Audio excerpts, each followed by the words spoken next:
अब नहीं रूठेंगे बादल, नहीं रूठेंगे बादल अब मेरे गांव से।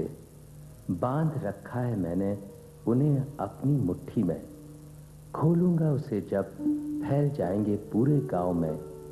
बरसेगा मेघ पूरे गांव में, पानी देगा मेह पूरे गांव में। नहीं रूठेंगे बादल अब मेरे गांव से। मांगू मीणा की ये अनुभवी आंखें गांव के ऊपर से उड़ जाने वाले बादलों को बरसों देखती रहीं। बादल हर सावन आकर कभी तो बिना बरसे ही चले जाते, कभी बरसते तो गांव की मिट्टी को बहाते हुए अपने साथ ले जाते। इस बादल, बरसात और पानी के रिश्ते को मांगू काका समझते तो खूब थे, पर असहाय थे। गांव उजड़ चुका था। काम करने वाले हाथ गांव से दूर जूझ रहे थे रोजी रोटी के जुगाड़ में। कौन सुनता उनकी बात, मिट्टी, खेतों, खलिहानों से जुड़ने की बात। बर्बादी की ये कहानी शुरू हुई जंगलों की बेतहाशा कटाई और खनन के लिए धरती के दोहन के साथ। उर्वरा धरती धीरे धीरे बंजर हो गई, जमीन का पानी सूख गया और खेत वीरान हो गए। अलवर का ये इलाका बन गया डार्क जोन, यानी ऐसा क्षेत्र जहां भूमिगत जल बहुत बहुत नीचे चला गया हो, मनुष्य की पहुंच के बाहर। मांगू मीणा जब झूमते खेतों की याद करता तो उसकी सूनी आंखों में एक क्षणिक आशा कौंधती। हरे खेतों सी तरों, पानी सी चमकता।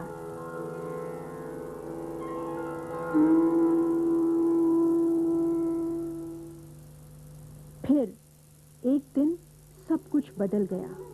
1985 में जब मैं घाटगेट जयपुर बस अड्डे से बैठा तो ये मालूम नहीं था कि कहाँ जाना है, और बस में टिकट लेने के लिए भी गांव का नाम मालूम नहीं था। बस में यही कहा कि भाई ये बस जहाँ तक जाती है वहाँ तक का टिकट दे दे। घाटगेट से वो चलने वाली प्राइवेट बस किशोरी गांव तक आती थी। उस बस ने किशोरी में शाम को 6 बजे उतार दिया। मेरे साथ 4 और लोग थे, हम 5 लोग थे। बस उसमें हम रहने लगे। मैं उस वहाँ से भीकमपुरा से रोज मांगू काका के यहाँ आता था, गोपालपुरा में। रोजाना आके मांगू काका के साथ बैठ के बात करता था, पूछता था क्या करें, कैसे करें। तो हम उस वक़्त में यहाँ गोपालपुरा में स्कूल नहीं था, तो कुछ बच्चों की पढ़ाई का काम शुरू किया। सरकारी स्कूल तो था नहीं, कुछ छोटी मोटी दवाई गोली का काम शुरू किया। तो मांगू काका एक दिन, मैं तो इधर से आ रहा था और ये इधर से जा रहे थे, तो मांगू काका उस दिन बहुत गुस्से में थे और गुस्से में आगे कहने लगा, थे पढ़ा लिखा छो ना, बात का भात खाओ छो, काम को नहीं करो, थे खुद भी काम को नहीं करो और माने भी काम को करवा दो। तो मैंने कहा मांगू काका आखिर बात क्या ही हुई, अरे बात ही बात करोगे तो काम तो करो को नहीं कुछ। और फिर ये बोलते बोलते कहने लगा, पढ़ा लिखा छे ना सारा ऐसा का ऐसा छे, ये जो पढ़ लिख जाते ना वह बेकार हो जाते हैं, देश को डुबो रहे, पता ना कहीं कहीं कहा, वो तो इन्हें याद होली, माने तो अब याद भी को नहीं पूरी। पर मांगू काका उस दिन बहुत गुस्से में। मैंने कहा कि तो थे बताओ तो सही कहीं करें।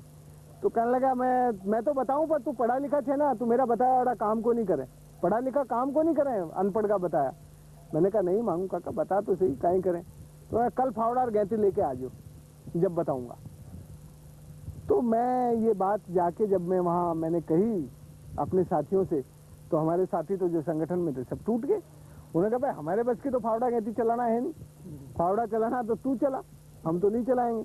तो उसमें से 2 तो अगले दिन सुबह उसी बस में वापस बैठ के चले गए, एक तो केदार और एक हनुमान। दोनों रात भर हम जगे, दोनों हम चारों में रात भर लड़ाई हुई कि काम हमें गांव में कैसे करना चाहिए। तो 2 का तो ये मानना था कि हमने इतनी बड़ी पढ़ाई की है, अपनी यूनिवर्सिटी टॉप किया है हमने, तो जितना हम जानते हैं वो गांव के अनपढ़ क्या जानेंगे, हम तो उनसे ज़्यादा जानते हैं, और वो क्योंकि जानते नहीं है इसीलिए गरीब हैं, हम उनसे ज़्यादा अच्छा काम कर सकते हैं। मैंने कहा भाई देखो हम इस गांव में आए हैं, हमें इस गांव की कुछ ABCD मालूम नहीं, इस गांव के बारे में जितना मांगू काका जानता है इतना तो हम तो नहीं जानते। मांगू काका की उम्र यहाँ 75 साल हो गई, उसने इस जिंदगी को जिया है उसको जितना तजुर्बा है उतना तजुर्बा हमें कैसे होगा। लेकिन उनको ये समझ में नहीं आई, और हमारे जो साथी थे जो ये कहते थे कि जीवन भर साथ रहेंगे, वो साथ छोड़ के चले गए। बस जब 2 चले गए तो 2 को मैंने फिर कहा भाई चलो तुम चलो, तो उन्होंने कहा नहीं ये काम हमसे नहीं होगा, हम तेरे साथ रहेंगे। बस मैं तो अगले दिन आ गया। वह मांगू काका आया, मैं मांगू काका के वहाँ घर पे झूपड़ी पे रहता था अपनी तिबारी में, तो बस ये वहाँ से मुझे लेके आया और कहा कि ये जोड़ी इसको झोड़ी कहते थे, तो ये पूरी मिट्टी से पूरी हुई थी, तो इन्होंने कहा इधर से मिट्टी खोदो और इधर डालो। तो मैंने कहा आप भी तो लगो, अब ये बुजुर्ग आदमी ये कोड़े मेरे साथ कहाँ काम में लगे, अभी तो बता के चले गए वापस। तो बस हम तो काम करते रहे, हमने तो फिर कुछ रैशनल सोचा नहीं कि क्या होगा, और लगे रहे 6-7 महीने तक लगे। एक छोटा सा खड्डा खुदा, कोई इतना थोड़ा ही खोद सकते थे।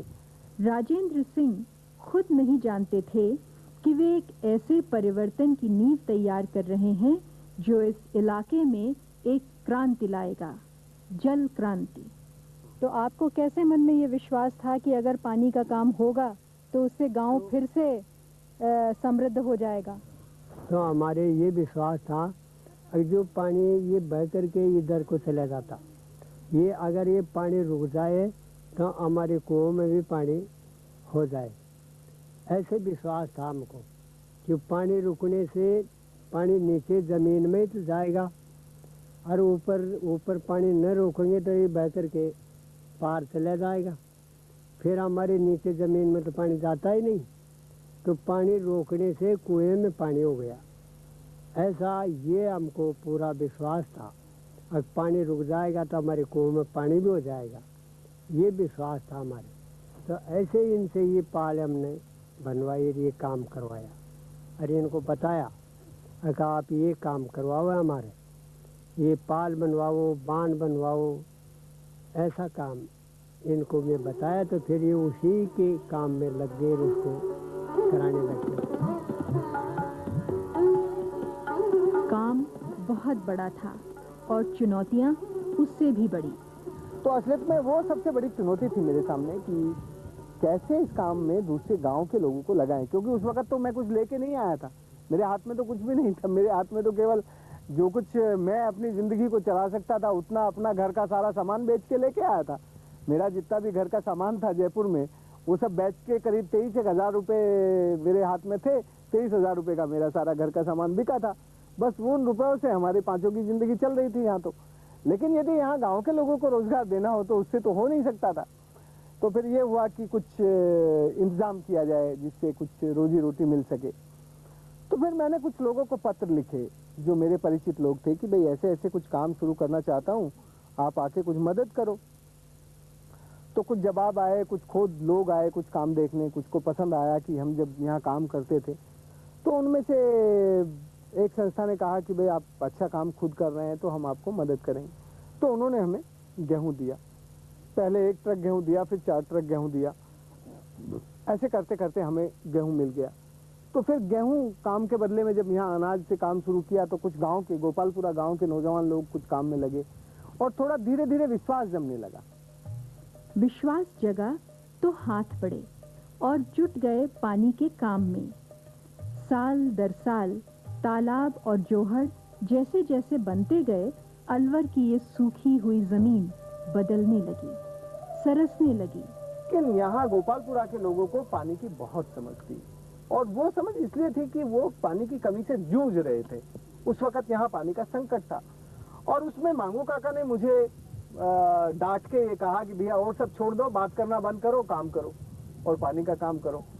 तो पता नहीं कैसे ये मुझे मांगू की बात में आस्था जगी, और मांगू ने जो कहा, यदि मैं और दूसरे नौजवानों की तरह से रैशनल सोचता, तर्क सोचता, तो शायद मैं पानी का काम नहीं करता। क्योंकि इतने लंबे समय तक 7.5 महीने 8 महीने फावड़ा चला के आप ये सोचें कि एक छोटा सा खड्डा बनेगा और उसमें कितना पानी रुकेगा, तो वो तो तर्क में कहीं फिट बैठता नहीं है, क्योंकि उत्तर से पानी रोक के तो आप पूरा नहीं बढ़ा सकते। ये काम तो समाज की ताकत से और समाज के संगठन से जब होता है तभी इसका कुछ विजुअल इम्पैक्ट दिखता है। आज तो ये काम हो गया, तो आज तो कोई भी देख के मोटे तौर पे कहेगा अरे आज 3 महीने पहले काम शुरू किया, नीचे कुओं में पानी आना शुरू हो गया। लेकिन शुरू के जमाने में जब ये काम शुरू करना था तब तो इसका कोई विजुअल इम्पैक्ट नहीं आ रहा था और कुछ समझ में भी नहीं आता था, मुझे खुद को समझ में नहीं आता था कि इससे का कोई फायदा होगा। जोहड़ राजस्थान के पारंपरिक जलागम के साधन। नदियों के बहाव मार्ग में जोहड़, बंद, डैम, एनीकट जो बरसात के पानी को रोकते हैं और धरती के गर्भ में इसको पहुंचाकर उसकी प्यास बुझाते हैं। पानीदार धरती उर्वरा हो उठती है। पुराने गाद भरे जोहड़ों की सफाई और नए जोहड़ों के निर्माण ने ही अलवर के इस डार्क जोन को सूखे के त्रास से मुक्त किया है और पुनर्जीवित किया है 5 मृत नदियों को। उनमें से एक है अरवरी, जो फिर बहने लगी 1994 में। इसके बहाव क्षेत्र में 172 बांध और जोहड़ हैं। 72 गांवों ने 26 जनवरी 1999 में मिलकर बनाई अरवरी संसद, जो जल संसाधनों के संरक्षण, संवर्धन और मर्यादित उपयोग के महत्वपूर्ण निर्णय लेती है। और सभी गांवों से जुड़े हुए लोग इससे आते हैं और समय समय पर बैठ करके हमारे जो एनीकट्स हैं उनके रखरखाव के बारे में और कितना पानी हम नदी से लें या उस बांध से लें उसके कानून कायदे हम बैठ करके बनाते हैं। और उसमें बैठ करके हम फसलों के बारे में भी सोचते हैं कि किस फसल को कितना पानी चाहिए। तो अगर पानी कम आता है कई बार नदी में, एनीकट में पानी कम रुका हुआ है, तो उसके अनुसार ही हम फसलें बोने की राय उन गाँव वालों को देते हैं, अपने सांसदों को देते हैं। वो अपने गाँव जा करके उन लोगों को बताते हैं। जोहड़ या बांध कहाँ अवस्थित होगा, कितना बड़ा होगा और किस आकार का होगा, ये सामूहिक रूप से तय किया जाता है। बांधों का निर्माण भूमिदान और श्रमदान से होता है, यही कायदा है। पैसा भी अधिकांश गांव वाले ही लगाते हैं। और मैं 5 से 7 परिवार मिलके मैं बजरी और बाठा ले दिया श्रमदान का। और ये कारीगरों को पेमेंट कराया, नीम खुदावा में लगे इसमें 13,000 रुपया। फिर बीच में काम का बांट गए में 60,000 रुपया। फिर 5 लदाई काम कर बांट गए में 40,000 रुपया। और कुल मलारी में 735 कट्टा सरमट का लाग चुके। अनुभवी दृष्टि तकनीकी योगदान देती है और सामूहिक परिश्रम रंग लाता है। बोले भाई मतलब अपना गांव का ही तो ये काम है, गांव का संशोधन करके मतलब मीटिंग बना और मतलब ये बन को तैयारी किया। फिर बाद के मायने भाई ठीक है, मतलब जैसे ये बन के मायने दूसरा गांव का कारीगर लाऊंगा आप, लेकिन मालूम पोलो भी रख सकेंगे। तो सारा चुन के मतलब भाई गाँव वाला ये बोला भाई मतलब अच्छी तरह से बन को बनाना, जैसे पोला भी नहीं रहना चाहिए। फिर इसको ये ऊपर से नहीं, कम से कम 10 फुट गहरा है, ये इतना ऊपर है ना, इसे भी 1.5 नीचा है इसके मान नीम खुदाई के मान। तो मतलब अच्छी तरह से इसको बनाए। तरीके तो इनको आते हैं। अब ये पूरी जो डिजाइन है ये मैंने नहीं की, ये किसी इंजीनियर ने भी नहीं की, ये पूरी डिजाइन इन लोगों ने बैठ के की है। बस इन लोगों ने तय किया कि इतना ऊंचा करना है, इतना मोटा करना है, इतनी नींव खोदनी, सब इनको पता है। इसके लिए कोई बड़ी इंजीनियरिंग की जरूरत नहीं है। और आप तो जानते हैं पूरा ये जो सिविल इंजीनियरिंग डिपार्टमेंट ही बना है, इंजीनियरिंग की जो फैकल्टी बनी वो इन्हीं की इंजीनियरिंग से बनी है। तो जो इनकी इंजीनियरिंग है उसी इंजीनियरिंग को हम कैसे दोबारा जिंदा करके इस काम को कर लें, वो हम थोड़ी कोशिश करते हैं। और उसका फायदा नुकसान वो सब इनके ध्यान में होता है। इसलिए ये जो काम है ये काम हमारे समाज का काम है, ये किसी संस्था का काम नहीं। बांध की डूब में आने वाली जमीन के लिए मुआवजा क्या हो, बांध कितनी ऊंचाई तक बनाया जाए, ऐसे निर्णय ग्राम सभा लेती है। कि कुछ खेती की जमीन पे कभी पानी आ जाता है तो जिसकी जमीन पे पानी आया उसको कोई कंपनसेटरी या मुआवजा नहीं दिया जाता या पैसा नहीं दिया जाता, उसको कंपनसेटरी पानी दिया जाता है। वो अपनी इस नदी में से सीधा डीजल इंजन लगाएगा और अपना खेत का पानी उठा लेगा, सीधा अपना खेत में सिंचाई कर लेगा। जितनी पैदावार उसको पहले 10 बीघे में होती थी उतनी पैदावार अब उसको 3 बीघे में हो जाएगी, क्योंकि उसको डायरेक्ट बिना पैसे का बिना कुआं बनाए एक नया कुआं मिल गया। तो कई बार ये जो एनीकट है या ये जो जोहड़ है या ये जो नदी है ये उसके लिए एक अच्छे कुएं का भी काम करती है। एक कुआं बनाने में लाखों रुपए लगते हैं, एक एनीकट बनाने में 50-60 हजार रुपए लगते हैं। तो एनीकट बना के वर्षा का जो बहता हुआ पानी जो बर्बाद हो जाता है, जो बह के समुद्र में चला जाता है, जिसका कोई उपयोग नहीं, उस पानी को कैसे अच्छे से उपयोग करना, कैसे इस धरती माता का पेट भरना, यहाँ के एक्वीफर को रिचार्ज करना, अकेले हमीरपुर में छोटे बड़े 50 जलागम निर्माण किए गए हैं, जिन्हें गत वर्ष राष्ट्रपति ने खुद आकर देखा और सराहा। लोगों के श्रमदान से और कुछ सहयोग तरुणबार सिंह के सहयोग से यहाँ 21 मेड़बंदियाँ, 10 जोड़ और 3 जोड़ी और शेष तालाबों का निर्माण किया। और 1995-96 में ये नदी में फिर से पानी आया और फिर से वापस कुओं में पानी लौटा। फिर से खुशहाली होने से यहाँ का जीवन वापस काया पलट हो गई और ये सभी खुशहाल हो गए। मात्र 620 मिलीमीटर औसत बरसात वाले गांवों में भी सूखे कुएं भर उठे हैं। अभी जो आप ये कुआं देख रहे हैं ना, ये कुआं में जब ये एनीकट नहीं बनाया हुआ था, उस वक्त आपने जो पंखा देखा है, इस पंखे से नीचे 35 फीट गहरा पानी था। अब ये बांध बन गया, इसकी वजह से 35 फीट पानी ऊपर आ गया। और अब तो जब तक ये बांध भरा रहेगा, बांध में पानी रहेगा, तो दोनों इंजन बराबर से चलते रहेंगे ये। और अब ये पूरा ये जो ऊपर से बनते हुए आ रहे हैं ना एनीकट, इसकी वजह से ज़मीन का पूरा भंडारण भर गया है। तो अब 1 साल तक अगर माना बरसात नहीं भी हो, एक बार ही भर जाएं तो पूरे साल एक कुएं चलते रहेंगे, इंजन चलते रहेंगे दोनों। हैंडपंप चलाते ही मीठा पानी फूटने लगता है। आज ये इलाका इतना समृद्ध है कि उन्हें वापस खींच लाया है जो वर्षों पहले इसे छोड़ गए थे। बंगलोर से लौटा है कन्हैया अपने गांव पिपलई। कन्हैया, आप गांव छोड़कर बंगलोर क्यों गए? कमाने के लिए गए थे सर। यहाँ कमाई नहीं थी? कमाई नहीं थी। क्यों? कमाई तो मतलब पानी से तो होती है ना। जमीन जो है, जमीन के अंदर खाद पानी चाहिए। पहला काम पानी का है। पानी जहाँ है तो वहाँ सब कुछ है, पानी नहीं है तो कुछ भी नहीं। जहाँ जल है वहाँ थल है। तो गांव में पानी नहीं था? गांव में बहुत कम पानी है सर, कुओं में। यहाँ गांव में ऐसे है, 1-2 कुएं ऐसे हैं जिनके अंदर खूब पानी है, बाकी सब में बहुत कम पानी है। देखिए, ये जो जोहड़ हैं, ये लोगों को एक सातत्यपूर्ण और शाश्वत रोजगार देते हैं, जिससे लोगों की जिंदगी बेहतर होती है, लोगों के जीवन में सुख और समृद्धि आती है। और जो घर उजड़ गए थे, जो परिवार उजड़ गए थे, उनको दोबारा रोजगार देता है। लेकिन ये जो खदानें हैं, ये लोगों का रोजगार छीनती है। एक बार तो लगता है कि खदानें रोजगार दे रही हैं, लेकिन कुल मिला के जब वो पत्थर खत्म हो जाता है तो वहाँ के रोजगार छिन जाता है। तो खदानों से कभी शाश्वत रोजगार नहीं मिलता। जोहड़ पर बने हैं मंदिर पानी को तीर्थ की तरह प्रतिष्ठित करते। जो मंदिर की संस्कृति है, ये हमारे पानी के तीर्थ का दर्शन है। हम पानी को जो तीर्थ की तरह से देखते हैं, उसका सबसे बड़ा प्रमाण ये है कि हमारा समाज पानी को, जहाँ भी वो पानी का काम करता था, वहाँ अपना कुछ न कुछ ऐसे देवता का स्थान, ऐसे बड़े जिनके प्रति उनकी आस्था है, उसको प्रतिष्ठित कर देता था। तो कुल मिला के पानी के मूल्यों को और पानी को एक तीर्थ की तरह से प्रतिष्ठित करना, ये लगता है कि ये बहुत ज़रूरी है। और यहाँ के काम में वही कोशिश की है। यहाँ के समाज में पानी की जो आस्था है ना, उस आस्था को पुनर्जीवित करने का काम किया है। इस तरह पानी का काम और जोहड़ों का रखरखाव गांव की संस्कृति और जनजीवन से जुड़ गया है।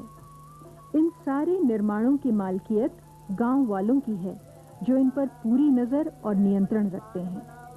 जैसे आपके पास यदि कभी ज्यादा पैसा हो और उस ज्यादा पैसे को आप फिक्स डिपॉजिट में बैंक में डाल दें, तो जब आपको पैसे की जरूरत होती है निकाल लेते हैं ना, वैसे ही ये पानी का फिक्स डिपॉजिट है। पानी जब आपके पास वर्षा में ज्यादा आपको मिला, उस वक्त आपने छोटे छोटे तो तालाब, जोहड़, बांध, चेक डैम, एनीकट, नाला बंडिंग कुछ कुछ बना के रोक लिया और रोक के वो इकट्ठा करके धरती माता को दे दिया। तो धरती माता में से तो सूरज भी चोरी नहीं कर सकता, वो तो वहाँ फिक्स डिपॉजिट में जमा है। वो तो जब किसान को जरूरत है तब कुएं खुदे हुए हैं, उन कुओं में डीजल इंजन लगाएगा, उन कुओं में बैल जोड़ेगा और पानी निकाल के अपनी खेती कर लेगा। गांव वालों का दृढ़ विश्वास है कि पानी के संरक्षण की अनिवार्य जरूरत है पेड़ों और जंगलों का संरक्षण। पंचायत समिति थाना गाजी के समरा गांव की ग्राम सभा हर अमावस पर बैठती है और कड़ा जुर्माना करती है संरक्षित वन क्षेत्र में पेड़ों की कटाई पर। और हरे पेड़ नहीं काटे जाते हैं जानवरों को चराने के लिए। पहले मतलब हरे पेड़ काफी काट दिए जाते थे जानवरों को चराने के लिए, तो गांव वालों ने मिलकर प्रतिबंध लगा दिया पेड़ काटने का। कोई पेड़ काटता है तो क्या होता है? दंड करता है साहब, 101 जगह जुर्माना कर दें। 4 तारीख के दिन सारी बहनें आई, पेड़ों के राखियां बांधी इन्हें और आराम से अपनी पदयात्रा की। यहाँ से क्यारा तक को जाना था हमारा। क्यारा तक गई, जाके सारी औरतें नारे लगाते गई, जंगल बचाओ, पेड़ लगाओ, पर पूरी नारे लगाती गई, चली गई औरतें सारी। पेड़ों की बचत इसीलिए करते हैं कि अपना भाई है एक, ये भी भाई है, पेड़ भी हमारे भाई हैं। तो ये अगर पेड़ नहीं होंगे तो हमारे कैसे में बरसेगा, बारिश कैसे होगी हमारे गाँव में। इसलिए पेड़ों की रक्षा करना, जैसे बहन अपने भाई की रक्षा को मांगती है ना रक्षाबंधन के दिन, इसीलिए इसमें पेड़ों की रक्षा मांगती हैं औरतें सारी हमारे गाँव। गांव-गांव में ग्राम सभाओं ने संरक्षित वन क्षेत्र घोषित किए हैं, जहां चराई और कटाई निषिद्ध है। और अब घने हरे जंगल बीहड़ की काया पलट कर चुके हैं और हरियाला कर गए हैं खेतों को, मन से, जीवन से। बांध और जोहड़ बनाने में औरतें भी श्रमदान करती हैं। इस काम में उनकी गहरी आस्था है, क्योंकि रोज मीलों की कवायद, पानी और जलाऊ लकड़ी जुटाने की कमर तोड़ मेहनत से वे मुक्ति पा गई हैं। औसत 18 घंटे रोज इस काम में लगने वाला उनका श्रम उनके सशक्तिकरण की ओर आज निर्देशित है। इनकी नहीं दिखती थी, एक लड़की कौन गई थी पहले, 10 साल बाद में जावा लगी था लड़कियां। और इसकी लड़की थी एक, इसकी लड़की अपने बड़ी बहन के साथ, इसकी बड़ी बहन के साथ उस छोटी की शादी कर दी थी। वो आदमी था मास्टर, उसका आदमी मास्टर बन गया पढ़ के। फिर बाद में क्या हुआ तो वो कहता मैं तो छोड़ूंगा, ये पढ़ी हुई नहीं है। उसने बेचारी ने कही तारा जी आप अगर मेरे को पढ़ा दो तो मेरे को बहुत उसमें होगा। कहाँ तू पढ़। उसने इस लड़की ने खूब पढ़ना चालू किया, तो उसने पत्र लिख के अपने बहन के नाम आदमी को भेज दिया। कहीं किस किया, कहने तो विमला की है, कि विमला की नहीं है, तो विमला के दस्तखत है ना। तब फिर पूछा कि हाँ, फिर उसने पूछा पढ़ी है, कहाँ पढ़ती हूँ, किसके साथ, तारा जी पढ़ाती है। तो तारा जी के पास अपने आदमी को भी लाई, कहने मेरे को पढ़ाया है। और उस दिन से वो बेचारी अब भी ससुराल है। आत्मविश्वास आया तो आत्मसम्मान की चाह जगी और महिलाओं ने कमर कसी नशा मुक्ति के लिए। अपने घरों और गांवों से शराब के अभिशाप को मिटा देने के लिए आज 11 गांव यहाँ शराब मुक्त हो चुके हैं। आज कितना पैसा जमा होगा तो मोटियार दारू पीता है ना, तो वह भी दारू छोड़ दिया। अच्छी तो मेहरबानी रुपया जोड़ रही थी, आपा घर न उजाड़ रही है। बहुत होशियारी होगी मोटियार का भी। महिला मंडल जो गठित हुआ, उन लोगों ने, महिलाओं ने अपना काम चालू किया कि भाई पीना कुछ कम करें, तो परेशान तो बाहर से लाकर के पीते थे लोग पीने वाले। तो इस वजह से उन महिलाओं ने काम करके उससे थोड़ा अंकुश लगाया, जो गाँव में काफी कम हुआ। अब ठेके की बात जो थी वो हमने गाँव से पहले निर्णय ले रखा था, कोई भी कच्ची शराब या कैसी भी शराब बाहर से ला करके नहीं बेचेगा किसी प्रकार का। क्यों गाँव वाले नियम बना दिए थे कि इस प्रकार का कोई करेगा तो हम गाँव के हिसाब से इतना दंड करेंगे, जैसे जंगल के लिए किया था, या इसके लिए भी यही निर्णय लिया कि भाई गाँव के हिसाब से अपन नियम के अनुसार इस पर दंड करेंगे, फरोख्त करेंगे, वसूल करेंगे। इस तरह से इन तीनों ही हमने गाँव में अच्छा वो किया है। पानी की अलख अब पश्चिमी राजस्थान में जगी है। रेगिस्तान के इस विस्तार में जहां बूंद बूंद अमूल्य है, वहां अब पानी पदयात्राएं शुरू हो चुकी हैं। यहां पानी का आना लोगों के जीवन का स्वरूप ही बदल डालेगा।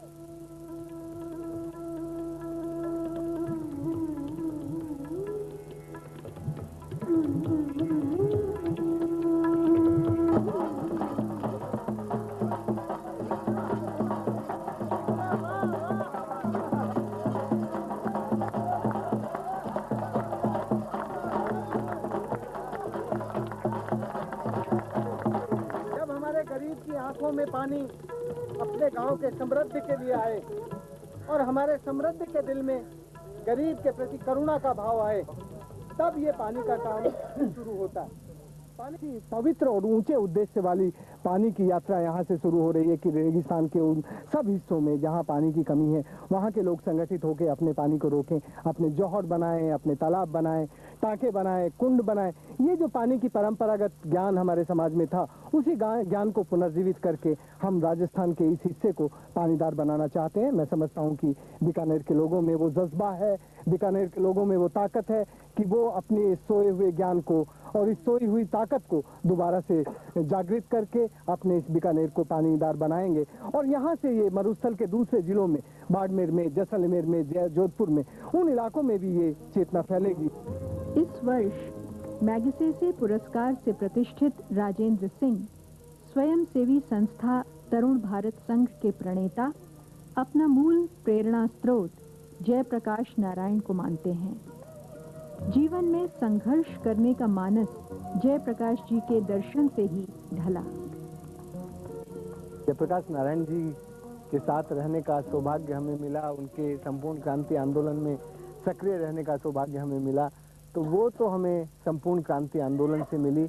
और संपूर्ण क्रांति आंदोलन में जिस तरह से हमारा मानस बना था, उस मानस की वो ताकत थी कि हम एक सरकारी नौकरी छोड़ के और इस तरह के काम में लग गए। हम तो व्यवस्था को बदलने वाले लोगों में से थे और वही हमने सीखा था। इसीलिए हम एक जमी जमाई व्यवस्था को तोड़ के एक नई व्यवस्था, और नई व्यवस्था भी ऐसी जिसमें कोई व्यवस्था ना हो और व्यवस्था हो और व्यवस्थित हो, और वो अपने कानून कायदों से, अपने दस्तूरों से चलती हो। भाई ये जो गांव की व्यवस्था है, देखने में तो कोई व्यवस्था नहीं लगती, लेकिन वो एक ऐसी मजबूत और एक ऐसी शाश्वत व्यवस्था है जिसके अपने दस्तूर हैं। पर आज जीवन में उपलब्धियों के इस शिखर पर पहुंचने का श्रेय वे देते हैं ग्रामीण दृष्टि को, गांव के लोगों की अनुभव समृद्ध समझ को। ये जो पानी का काम है, ये तो एक तरह से शाश्वत उत्पादन बढ़ाने का काम है। इसीलिए ये जो शाश्वत चीजों को समझने की दृष्टि भी है, वो भी मुझे मेरे यहाँ के गांवों से और यहाँ के गांव के लोगों से सीखने को मिली। वो मैंने किसी किताब में नहीं पढ़ी, मुझे यहाँ के काम।